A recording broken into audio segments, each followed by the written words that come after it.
Hi friends, welcome back. അപ്പോൾ നമ്മുടെ Beypore fest തുടങ്ങിയ ആരും എല്ലാവരും അറിഞ്ഞിട്ടുണ്ടാവല്ലോ. ഈ ജനുവരി 4-5 തീയതികളിലാണ് കേട്ടോ ഇത് നടക്കുന്നത്. അപ്പം ഫസ്റ്റ് തന്നെ ഞാൻ ഇന്ത്യൻ നേവിയുടെ കപ്പലിലാണ് കേട്ടോ കയറിയിട്ടുണ്ടായിരുന്നത്. അപ്പോൾ നമുക്ക് ഈ കപ്പലിൻ്റെ അകത്തുള്ള കാഴ്ചകളൊക്കെ ഒന്ന് കണ്ടു വന്നാലോ.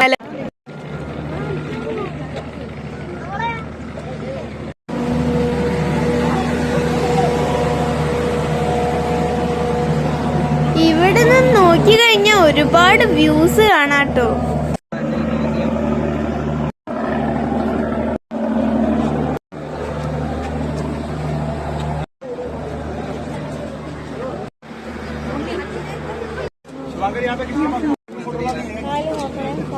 അപ്പൊ നമ്മള് ഈ കപ്പലിൽ നിന്ന് ഇറങ്ങി ഇനി നമ്മൾ അടുത്ത കപ്പലിലേക്കാണ് കേട്ടോ പോകുന്നത്.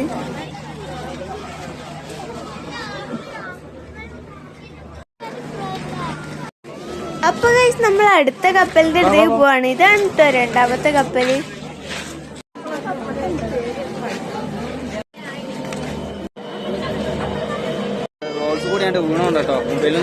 അപ്പൊ ഇനി നമ്മൾ അതിന്റെ അകത്തേക്ക് കേറിയിട്ടുണ്ട്.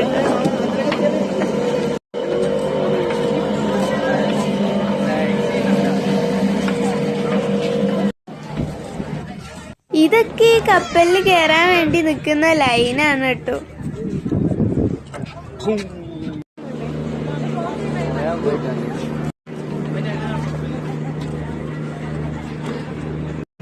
അവിടെ ഈ കുഞ്ഞിക്ക് താഴെയുമ്പോ മൊബൈൽ അടക്കം അവിടെ നിർമ്മിച്ച് നടക്കണം.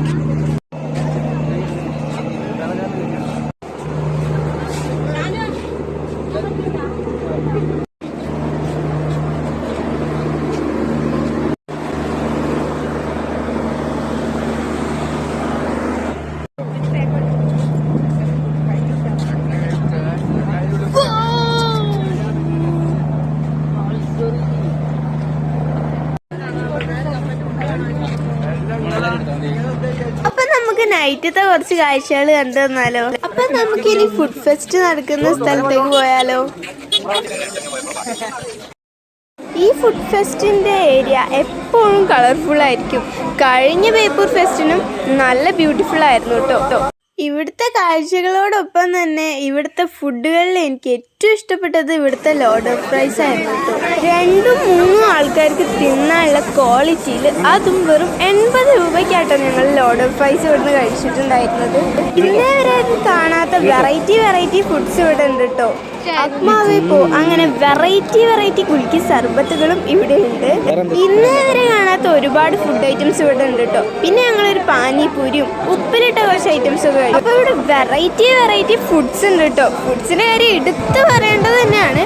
അത്രയ്ക്ക് ക്വാളിറ്റിയോട് കൂടിയും അതും ഇതുവരെ നമ്മൾ കാണാത്ത ഐറ്റംസും ആണ് ഇവിടെ കൊടുക്കുന്നത്.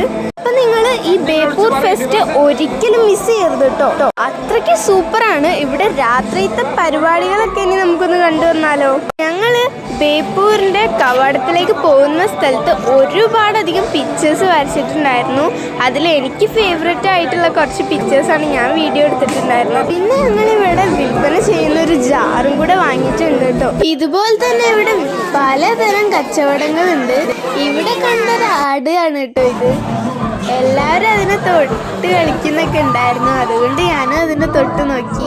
അപ്പൊ ഗൈസ് ഇതാണ് കേട്ടോ ഇവിടുത്തെ നൈറ്റ് ഷോ. അടിപൊളിയായിരുന്നു. സിംഗർ ഹരിശങ്കർ ആയിരുന്നു ഇവിടെ സിംഗിങ്ങിന് എത്തിയിട്ടുണ്ടായിരുന്നത്.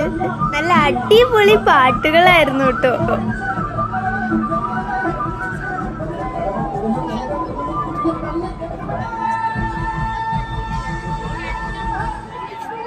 ഇദ്ദേഹത്തെ ചെറുതായി ഒന്ന് എനിക്ക് പരിചയപ്പെടാനും പറ്റി. ആദ്യമായാണ് കേട്ടോ ഞാൻ ഇങ്ങനെ ഒരു കാഴ്ച കാണുന്നത്. ഡ്രോൺ കൊണ്ടാണ് ഇവർ ഈ ഒരു പിക്ചർ സ്കൈയിൽ വരയ്ക്കുന്നത്. ഇതിനേക്കാൾ വിസ്മയകരമായ ഒരുപാട് കാഴ്ചകളുമായി നമുക്ക് നാളെ കാണാം. അപ്പോൾ അതുവരേക്കും ബൈ.